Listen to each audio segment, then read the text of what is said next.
সুভাষিস দা, এখান থেকেই যে এতদিন পর এই প্রসঙ্গটা এটা সুপ্রিম কোর্টে উঠছে হিয়ারিং এ, যে কেন লজিক্যাল ডিসক্রিপেন্সি এরকম হয়েছে ওরকম হয়েছে, সে তো আরো অন্তত 3-4টে হিয়ারিং আগে ওঠা উচিত ছিল এই প্রশ্নটা, যখন সাধারণ মানুষ সবাই বলছেন। এবং আমরা জানি বিচারপতি জয়মাল্য বাগচির আত্মীয়দের নামই কত রকম ভাবে আসছে, সেগুলো আমরা ছবিগুলো দেখেছি সমস্ত, কত রকম বানান হচ্ছে, কত রকম কি থাকছে। সুতরাং এটা যে অজানা ছিল তা তো নয়, এবং স্বচ্ছতার অভাব। আর এই মুহূর্তে যেটা হচ্ছে যে সময়ের অভাবে ট্রাইব্যুনালের নাম উঠলেও তারা ভোট দিতে পারবেন না, এটা তো একেবারে সময়ের এই যে কলেজ ইউনিভার্সিটির ক্ষেত্রে নামের একটা স্ট্যান্ডার্ডাইজেশন করা হয় যে এই বানান লিখতে হবে, অনেক ইউনিভার্সিটিতেই আছে এটা। তো এরকম একটা জিনিস করার আগে সারা দেশে যে একটা নামের তাহলে যে এতগুলো টাইটেল এই বানান লিখতে হবে, যেহেতু দুটো জিনিস, একটা হচ্ছে গিয়ে অনেক ভাষা আমাদের দেশে, এবং ইংরেজরা বর্ধমানকে বারওয়ান করেছিল, চুচুড়াকে চিনচুড়া করেছিল।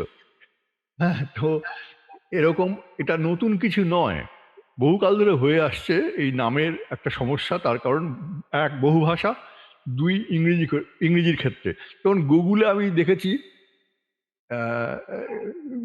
শুভাশিস মৈত্র আসে, গুডউইল মৈত্র আসে, শুভ আশিস সেই গুডউইল মৈত্র অনুবাদ হয়ে যায় আর কি।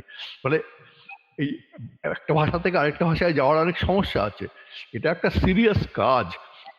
আমি আমার ভারতবর্ষে কত হয়তো 50 লক্ষ টাইটেল আছে, যদি সত্যি এটা করতে চায় তাহলে সেটাকে সেভাবে প্ল্যান করতে হবে। আধারের সময় এটা করা যেত, কিন্তু সবসময় যদি আমার একটা দূরভিসন্ধি কাজ করে তাহলে মানুষের সুযোগ সুবিধে হলো কি হলো না সেটা আর তখন বড় বিষয় থাকে না।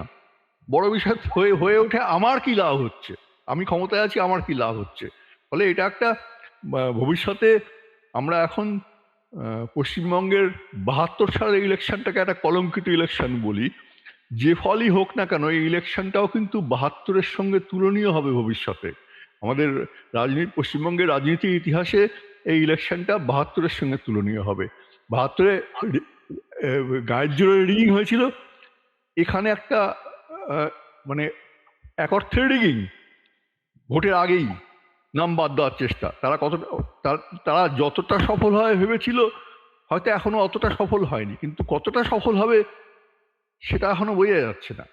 কিন্তু মানে সুপ্রিম কোর্ট যে একটা প্রায় রেয়ার একটা সিদ্ধান্ত নিলেন, যে ইলেকশন কমিশনের হাত থেকে ক্ষমতাটা কেড়ে নিলেন এবং নিবাস সাহেব বললেন যে তোমাদের বোনাফাইডি ডাউটফুল, এই শব্দটাই তো বলেছে, এই শব্দটা খবরের কাগজে বেরিয়েছে, বোনাফাইডি ডাউটফুল।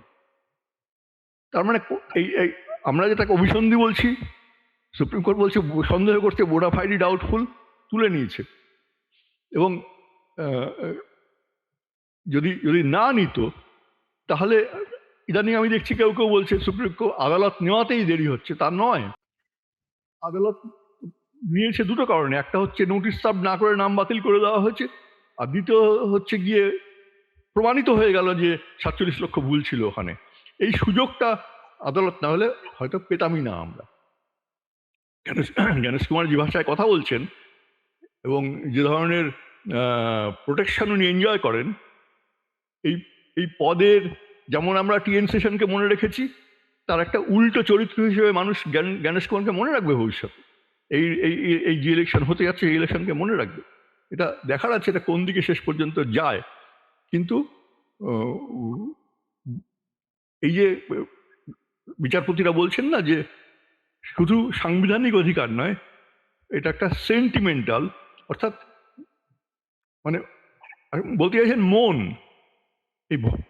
এই নাগরিকের মনটাকেও গুরুত্ব দিচ্ছেন, যে আমি পেলাম কি পেলাম না, বড় কথা হচ্ছে গিয়ে আমি সমাজে একটা কর্নার হয়ে গেলাম, যে একটা অধিকার আমার কেড়ে নেওয়া হলো, সেটা হয়তো 1.5 মাসের জন্য বা 2 মাসের জন্য বা চিরদিনের জন্য কেড়ে নেওয়া হলো কোনো কারণ ছাড়া। আমার টাইটেল ভুল ছিল বলে, বা আমি আমার বাবার নামের বানানে দুটো পড়েছি, লেখা হয়েছে বলে। ইনফ্যাক্ট আজকে এই যে এটা ভোটারদের ঘাড়ে চাপিয়ে দেওয়া হচ্ছে যে তারা ভুল তথ্য দিচ্ছে।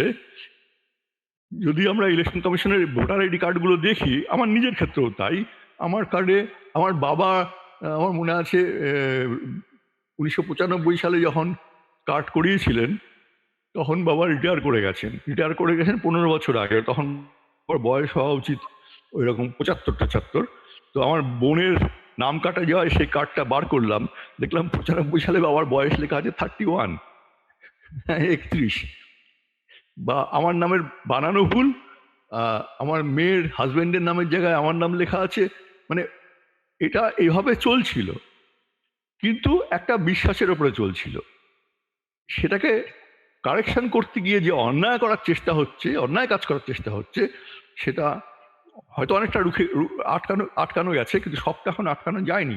একটা খুব ভয়ের জায়গায় আমরা দাঁড়িয়ে আছি, খুব ভয়ের জায়গায় দাঁড়িয়ে আছি সোফিয়া।